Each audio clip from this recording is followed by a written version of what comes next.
welcome to Run, Build, Grow, the podcast that laces up its running shoes and dives deep into the heart of the communal spirit of running. I'm your host, Andrew Ware, the Runnin' Rev, and I'm thrilled to take you on this exhilarating journey where we explore stories that go beyond the pavement. I'd like to invite you to support this podcast by following or subscribing using your favorite podcasting app or finding it online at communityrunpod.com. While you're online, head over to Apple Podcasts or Spotify and rate and review the podcast to help others notice how much you enjoy it. If you leave a review, I will read your reviews in the next podcast. Share the podcast with your run community as we grow on the run and beyond. If you'd like another way to support the podcast, you can become a Running Rev patron and help support the Runnin' Rev Run Club with monthly donations. Head on over to patreon.com/runninrev, and a monthly donation of any amount is so appreciated. Become a Patreon and get a shout out in each episode. In this first episode, I am having a discussion with Melissa Moser, the leader of Run OV here in Hampton Roads. Run OV is a non-profit that has as its three pillars fitness, fellowship, and philanthropy. And I've got to say, talking about a nonprofit run club, it felt like the perfect place to start as we talk about not only what it means to be in community together, but to serve and to help the community beyond ourselves. And so this is a group of runners who are coming together.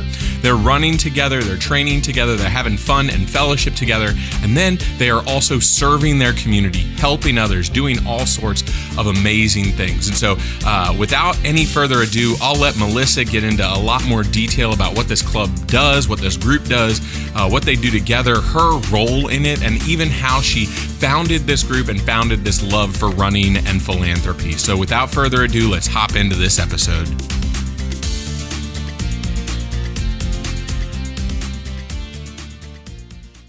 All right, welcome everybody. Hopefully everybody is doing well. Shout out to all of our listeners as we jump into this podcast today. I want to welcome Melissa Moser as we hop into this podcast. Melissa is one of the leaders of Run OV here in Hampton Roads. Just an awesome club group, but also like nonprofit, which I think is going to be something that I really want to explore today because one of kind of my hopes really is connecting running and nonprofitcy together at some point in time in my life. But I think that that's a really cool thing. But before we jump in, Melissa, how are you doing today? I'm well. Thank you so much for having me. This is a really exciting opportunity to get to share about Run OV and how we've grown and what we stand for. So thank you so much. Yeah, this is really exciting because this is so one of the kind of ideas behind this podcast in general is this like connection of running and community. And it actually started out in 2022 when we were at Norfolk Harbor race for JNA, and they handed out the community award for the first time, and Ocean View Run Club got it. And then, of course, this year, Ocean View did not submit an entry and Run OV got it. And I kind of heard a little bit more about Run OV, and it kind of sparked my interest in this idea and connection of running and community. But before we jump in here, I want to start out with this question to start out the podcast of Melissa, what makes like your running community, your run club, your run group, your run community, what makes it the best? Like, it's not a competition, but let's have fun for a minute. Absolutely. So what makes Run OV, we'll say, the best, but what differentiates us, one of the things that differentiates us is our pillars. Our pillars are fitness, fellowship, and philanthropy. And so what that means is we offer the community a free opportunity to engage in fitness weekly by we lead a 2, 3, and 4 mile route every Wednesday. And we provide the route directions and have that guided. All paces, all ages are welcome, families, significant others, children, dogs, everybody, all inclusive. And then the fellowship comes into play with we have a social afterwards. And we do that at rotating locations in Ocean View to support the small businesses of Ocean View, while also allowing our community to come together. We've engaged in the physical fitness component, and now the fellowship allows us to form bonds, friendships, get to know one another, and really explore that community aspect even more. And a lot of run clubs do that, runs and socials.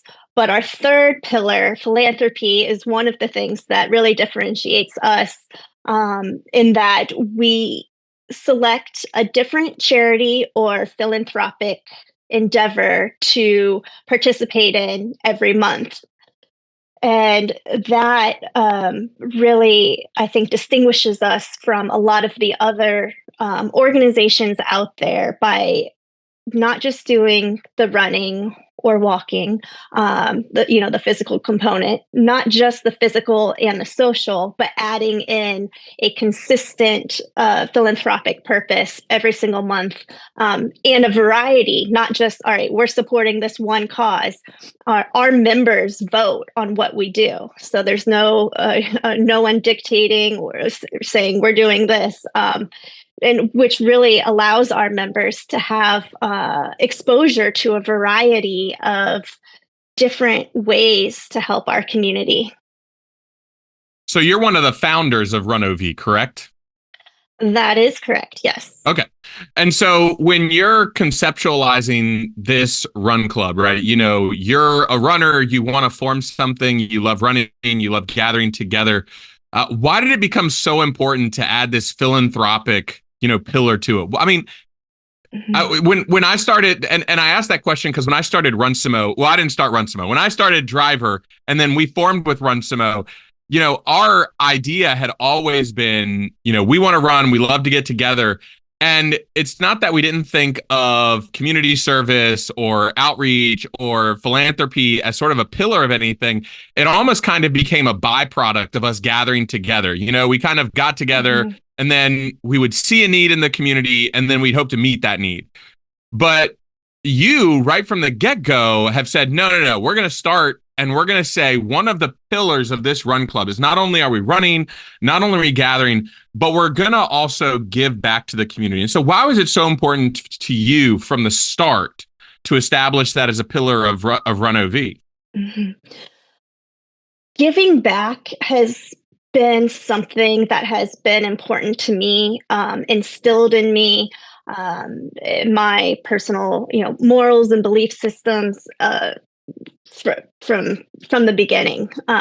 My college that I went to, Wittenberg University, their motto is "Having light, we pass it on to others," and that also kind of incorporates the idea of if you have something, share it.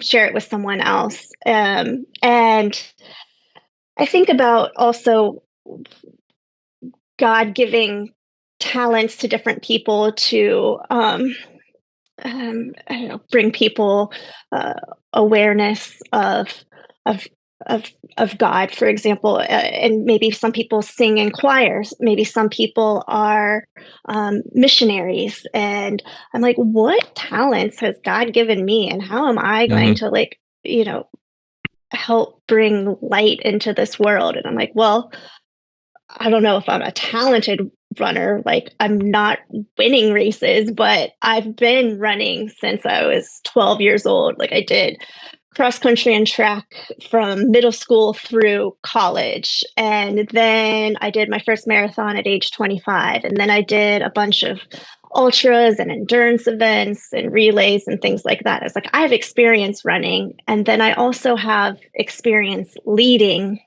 and I can combine these two to help make a difference in the community, by doing something that's important to me, which is giving back, which is doing the charity work.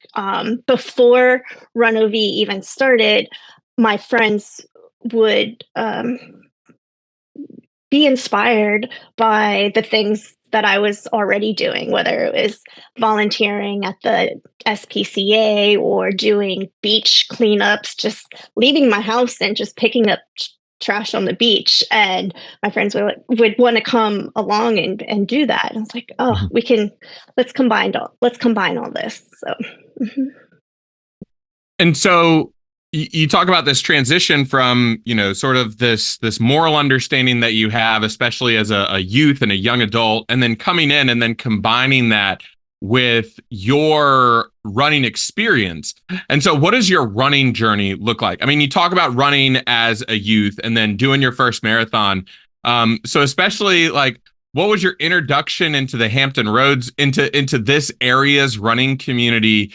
What did that look like? I guess for a lot of folks who are probably in this community who might be listening to some of these early podcasts, where were you entered in? And then like, what made you want to start Run OV? Because I mean, there's a plethora of run clubs in Virginia Beach. Mhm. And it's not that, we try and form all these run clubs to dilute anything. But Mhm. we form run clubs for a very specific purpose that's like embedded within us to reach a certain like feeling and inspiration. And so, Mhm. what is your journey of running in community look like that leads you to Run OV? Mhm. So when I was 24 years old, my dad passed away from leukemia. Mhm. And because of that, because of his diagnosis, I became aware of an organization called the Leukemia and Lymphoma Society. And they have what's called Team in Training. That's an organization that trains endurance athletes to complete endurance events. And in exchange for the coaching and training, these athletes then pledge to raise money to support the Leukemia and Lymphoma Society's mission of curing blood cancer and supporting patients and their families while they're undergoing treatment. Because of my close connection with the cause, I decided I would sign up with Team in Training, raise the money, and I selected the marathon that had the highest fundraising requirement because I was just, my dad had just passed. I was um, really, really passionate and wanted to do this as part of keeping my dad's legacy alive. So I ran my first marathon in Anchorage, Alaska, the Mayor's Midnight Sun Marathon, which is held in June on the weekend closest to the summer solstice. It's not complete 24 hours of daylight, but it's, I think, around 20 hours of daylight at that time. So that was a really, really cool event. But what was even cooler was raising all the money, for the cause. And that was my first time using my running to do something more than just running. Of Hmm. course, I had signed up for many 5Ks, community events that supported different things, run this 5K for this cause or this 5K, but it was just, it didn't have fundraising. It was just do this race. Yeah. So this was the first time where there was active, an active charity involvement with that. Um, from there, I spent many years with Team in Training. And then I learned of an organization called Team RWB, Team Red, White, and Blue. Hmm. We have a chapter here in Hampton Roads. I was still living in Cincinnati at the time. And I have one of the original Team RWB shirts before they had the shirt that you see today is not the original. I was with them from the start of this organization that has expanded so big. RWB is so huge now, Hmm. and I'm proud to have been one of the first to become involved with that organization. With that, I became one of the leaders in RWB, and there's a chapter in Cincinnati. And then when I moved to Hampton Roads, my very first running event was the day after I moved here, and it was a Hmm. meetup with Team RWB. So that was my first introduction to the running community here in Hampton Roads. Joined the RWB chapter here. became the trail leader, the yoga leader. Um, I don't, yeah, various positions there, and did that for a few years.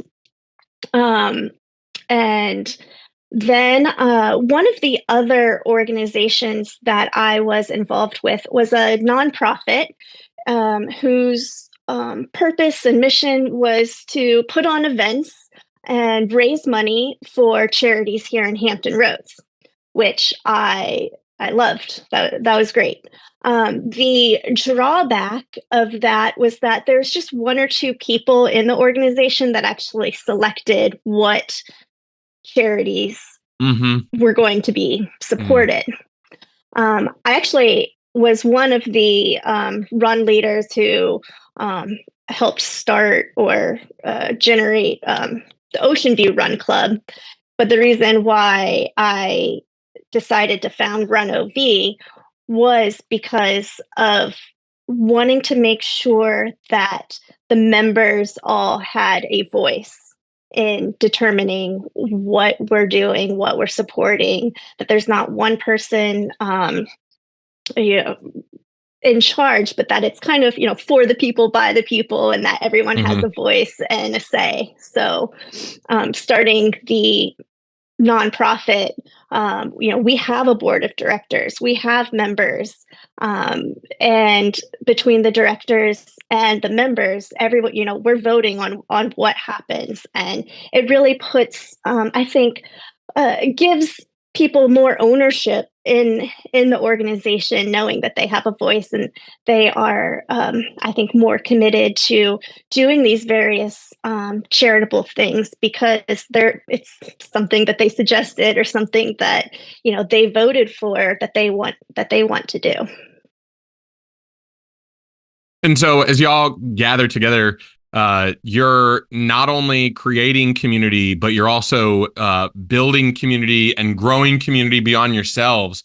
And so what does it look like for you all? You start out, founder, maybe a few other people. Obviously, since you're a nonprofit, you had to, I guess, kind of start out with some sort of board structure.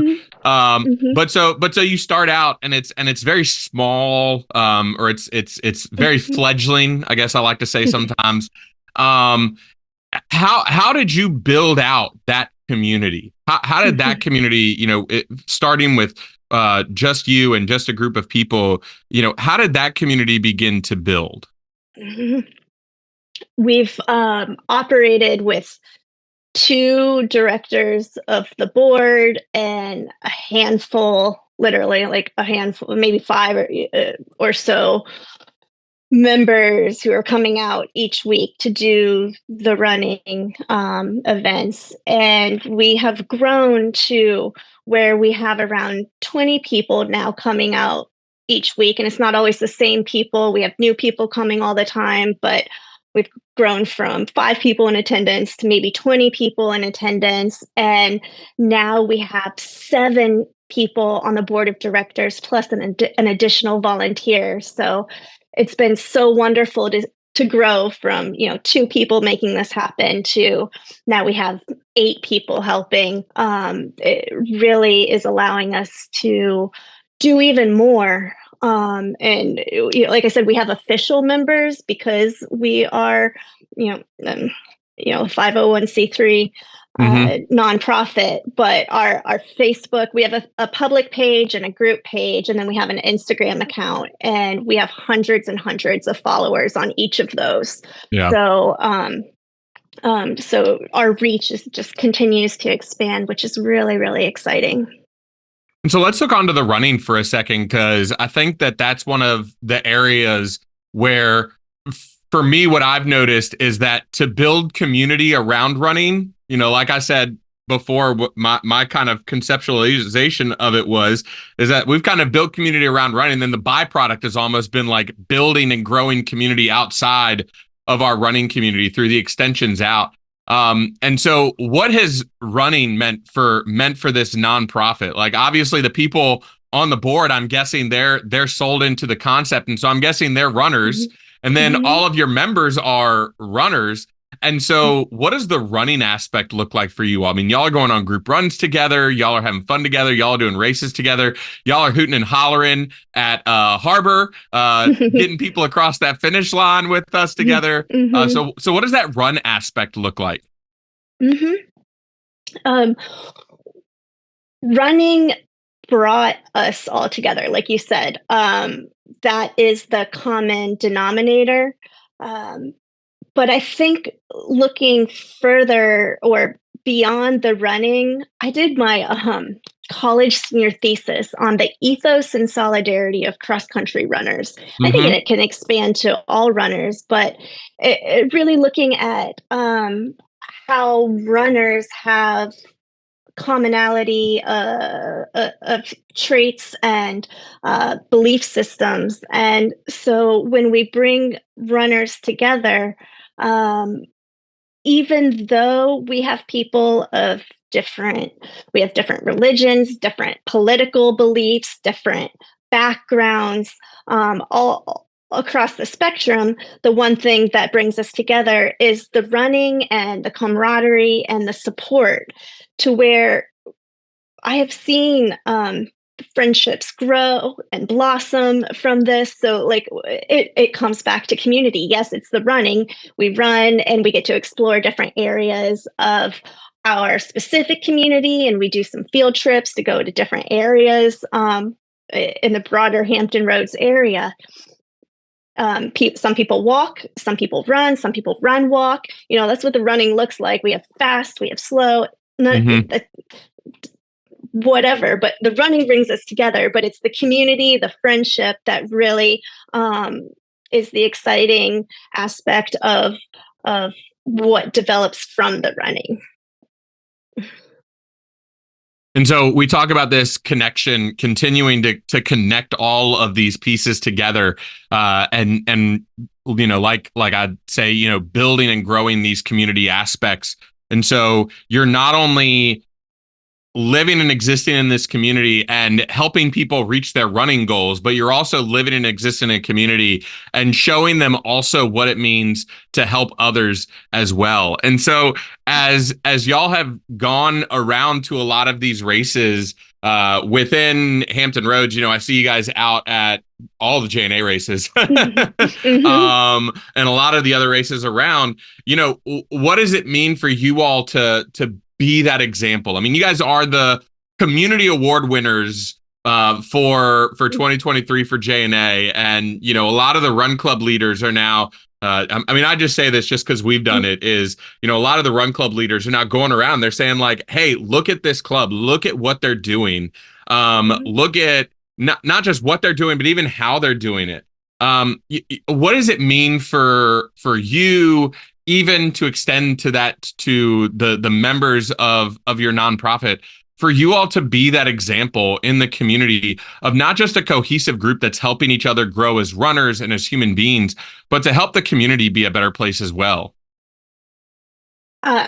It's such an honor to be in this position, and I'm so honored to for Run OV to have been the recipient of the community award from JNA, and to be able to share our what we do and our experiences, and hopefully inspire others to do the same. It's kind of the butterfly effect. You never know what kind of little thing you did that might have a large impact down the road. And that's part of Run OV, where we are small, we're growing, but we're small. But it's the community focus. There are national organizations like Run or Team RWB, and that's awesome. And the leader of Team RWB has that vision of creating something huge, and he implemented it, and that was amazing. And uh, my kind of focus, though, is community here. What difference can I make right here, right now? Mm-hmm. Um, And so even compared to another, run club in Hampton Roads, North End Run Club is awesome. They do so much awesome stuff for the community. They'll have hundreds of people show up Mm-hmm. for their events, which is so incredible to see.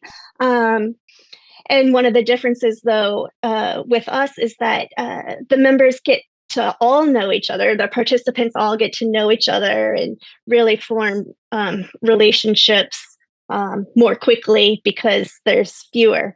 Now, if we grow to 200 people, great. But I like the aspect of really forming these relationships and getting to know getting to really know each other. When someone isn't able to make it, you have people like texting, like, "Oh, are you okay? Or do you need Yeah. anything?" People know when you don't show up, kind of thing. So that's really cool. But to your, I think I might have gone off a bit, but to your point about um, you know, the community award and maybe being an example, I know that I am like really happy to be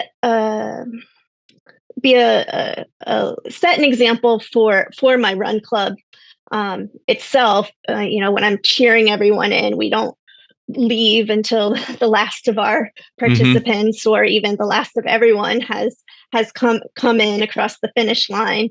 But also, for the other run clubs in the area and the other leaders, I'm open to talking about how we've made this work, and what they can, if anyone else wants, needs help or advice, or wants to collaborate together Mm-hmm. on a certain charitable event or endeavor, I'm all in.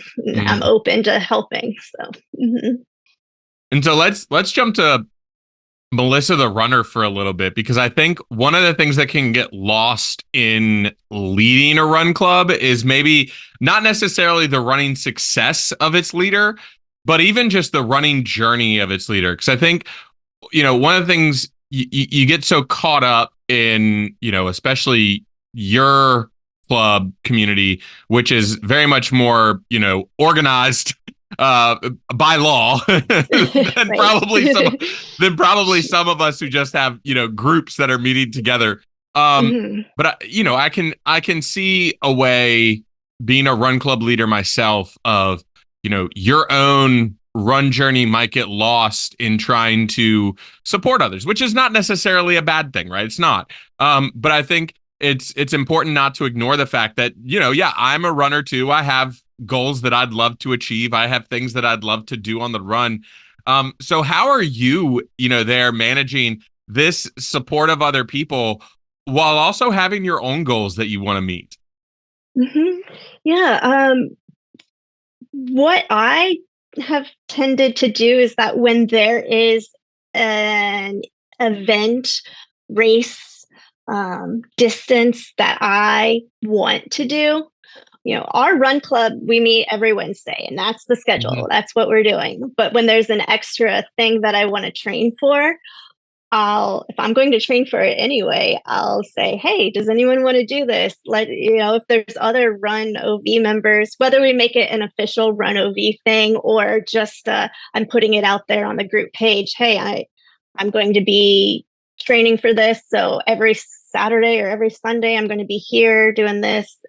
Who wants to join?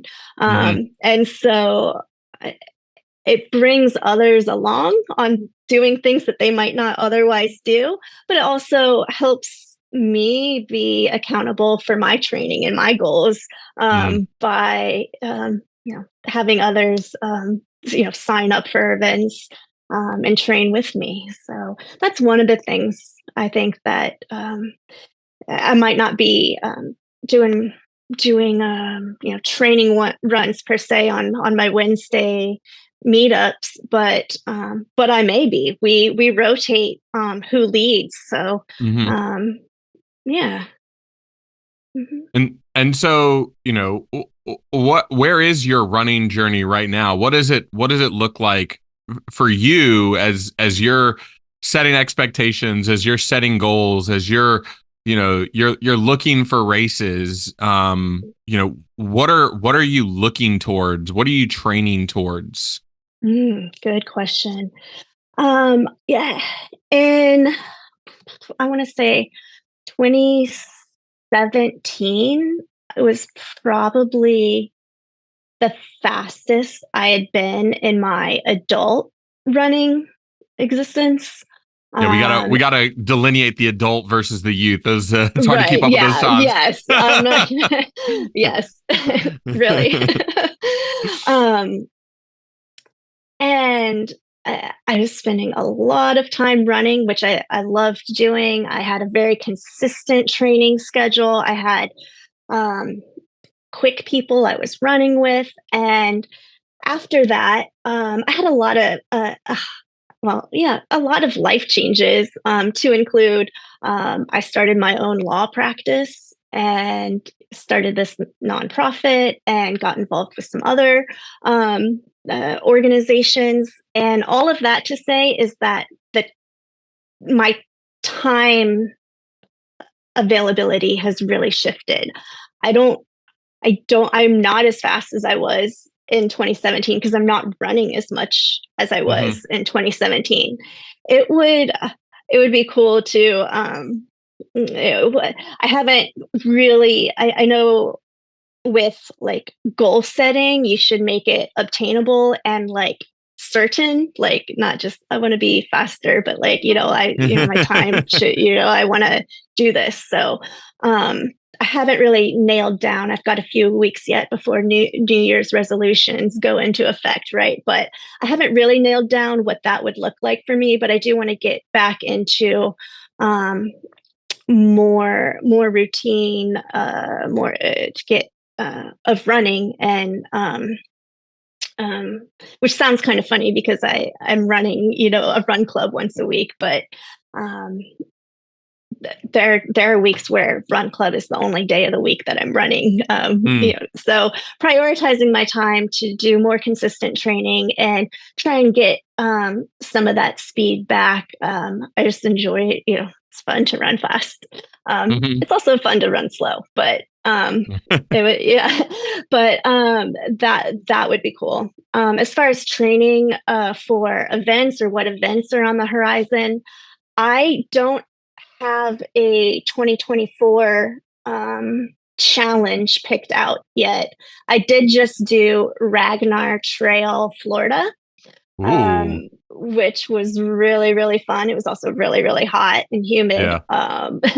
But that I joined a team like a week beforehand who needed a fill in. Like I didn't even necessarily train for that. I was just like, I'm down, let's do this. And it was amazing. And that's kind of been how a lot of my races have happened lately with kind of last minute, like, all right, let's do this, let's go. Back in my younger years, I could just do a half marathon, no problem, no training. And a couple years ago, I did a half marathon. I think it was the Crawling Crab, Okay. and it hurt. Like, like I didn't train, and I was like, oh, not as young as I used to be. Okay, maybe cannot wing a half as easily anymore. That's all right. But Oh, come on. Just you got to get to a certain level of training, right? yeah, yeah. So now I am officially training for a sun up to sundown in February.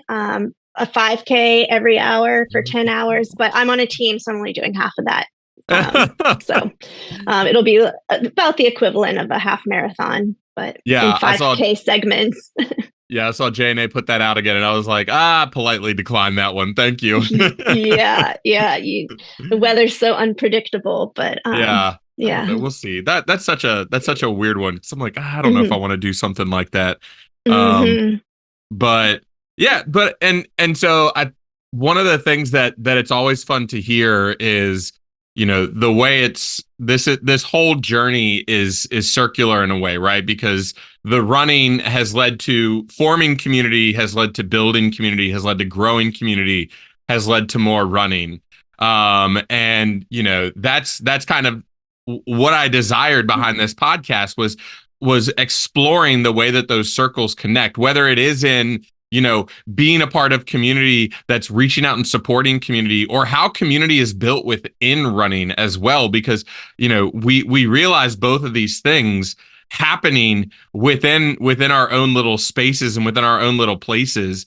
And again, it's no matter how it's formed, it's the byproducts of what happened that often make it the best. Because I'm sure when y'all started Run OV, you could not have even imagined, probably what charities you were supporting, where you'd be serving, what that would mean to folks, and even the impact you have. Because it is hard to kind of go around and not hear about a lot of the work that a lot of the other run clubs were doing. I don't.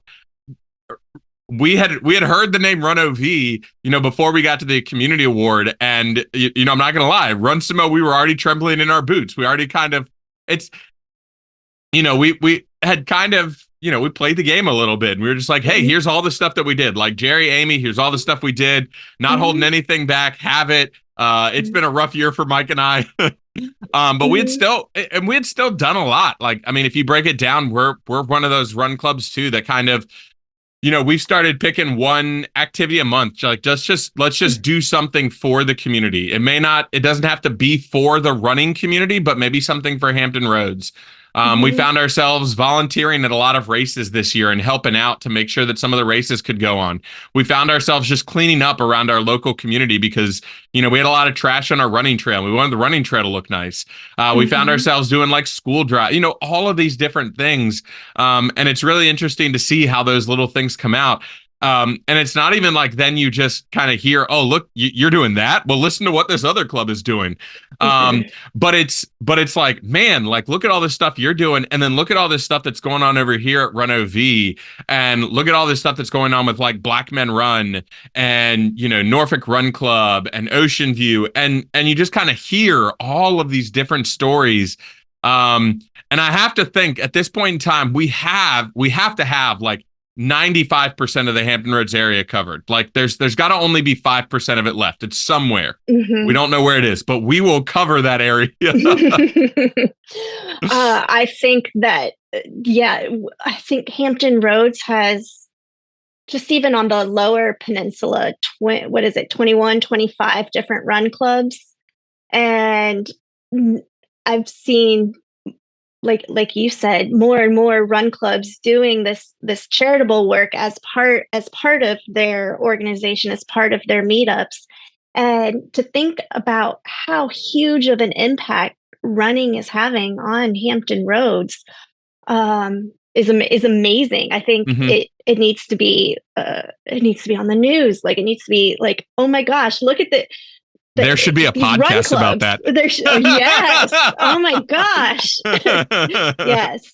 And the podcast should be promoted on the news. Yes. Because this is amazing. Like, to think how big of a difference the running community is making in, not just, Ocean View or Norfolk, but, our larger Hampton Roads community and beyond. Well, and it starts with, a group of people who have committed to some sort of active lifestyle, right? And then, because I mean, we have similar things at Run Sumo, right? We don't care what pace you go. In fact, I've been known to call some of our walkers, I've called them runners, and because I'm just like, we're all doing this together. It doesn't matter what pace you're going at. And when we get new people, we have a cool thing is, when we have new people coming, we have our veterans raise their hands. And then we also invite folks to come and find our veterans, and then we'll match new folks up with some of our veteran folks who kind of are similar paces to help them go around the neighborhood. And, that's almost become a form of community connection in and of itself. Because now, the people who have been here for, whether it's like a few months and kind of have starting to get to know the ropes themselves, or the people who have been with us, for the last 2 years, they're building that sense of community. But then it's like, we can't just stop there, right? We can't just stop there, because as runners, not only do we like love this active lifestyle, but I've noticed, especially around here, like, we want to be able to practice that healthy lifestyle as well. We want to be able to practice that active lifestyle. We become very big advocates for the running trails in our community. And so making sure that there are safe places for people to run. But, having lived in both Washington, D.C. and in Richmond, Virginia, I know that not only are safe places for running, also make safe places for, say, like commuting, for people to like walk or ride their bikes to and from work. And so we've noticed that sort of thing of being able to like, hey, not only are we trying to make ourselves healthy and active, but in making ourselves healthy and active, we also kind of want to find ways to make our communities healthy. Because, y'all are in Virginia Beach, up in Ocean View, which is like the northern part of Virginia Beach, which has its own sort of, issues and problems. We're located in Portsmouth, which, I mean, like, all you sometimes have to do is just say Portsmouth and people kind of cringe. And so, what we get from practicing what we love doing in community has also given us this love of community that we want to be able to help and support. And I think that that's such a great thing for us to be able to do, because it's something that's almost never enough for us. We want to continue to give back because we realize how much the community's given to us. Mm-hmm. All right, so let's wrap up. I've got some end of podcast questions here. These will be super easy. Don't worry, no pressure at all. So Melissa, what is your favorite distance to race or to run a race in? What's your favorite distance to run a race? Hands down, 50K. 50K. Okay. All right. Nope. I got no desire to do that one. It must be on a trail, but they all, I don't know any 50Ks that are on the pavement, but I would rather do a 50K over a street marathon any day. All right. All right. We got an ultra runner here. I've got some friends. I have, actually, I think there might be something to it. I've got some female friends who love to run ultras, and it's, it's just interesting to see how much that sport has like just gained attraction over the last number of years. And it hopefully this does not sound sexist, but really in the female community, like there are some wonderfully amazing ultra female runners, like Camille Herron and Sika Henry, like doing the 100K a couple of years ago, and y'all just crush it. So I don't know what it is, but I have no desire to run anything over 15 miles. That's my rule. Yes, well, to each their own. Right, there you go. But I asked what your favorite one was, right? Yeah. So out of every race you've ever run in the history of your life, what is a favorite race that you've ever had? It's got to be the Wicked 10K. J&A Wicked 10K. That's a fun one. Has got to be my favorite. One, the costumes people are so creative with the costumes. Two, the after party on the beach. What more can you ask for? And three, I have two of my best friends from Ohio that come down every year to run it with me. And it's now a tradition. So that just, makes it have a special place in my heart too. Friends, I apologize, listeners. We're going to get a lot of J&A races in these early episodes. Sorry, they're just too awesome. You can't ignore them. All right, what is your go-to pre-race meal? A carbo load with the pasta. All right, that is a popular one. I have no idea where we get that from. And then last question, going out for just an easy 50K on the trail, whatever it is. No. What is your go-to running shoe? What do you just love to slip on and just go run a bunch of miles in? So I would say currently have Brooks. But Salomons are also up there. For the trail shoes, yeah. Mm-hmm. I've seen those on the trail a lot. I got recommended them and took a pair out for a couple of trail runs early on. Those ones are really comfortable. Yeah. So, all right. Well, awesome. Thank you so much for coming on, Melissa. It was great having you on this episode. Absolutely. Thanks for having me. Thank you so much to Melissa, and make sure to make every mile count. See you next time.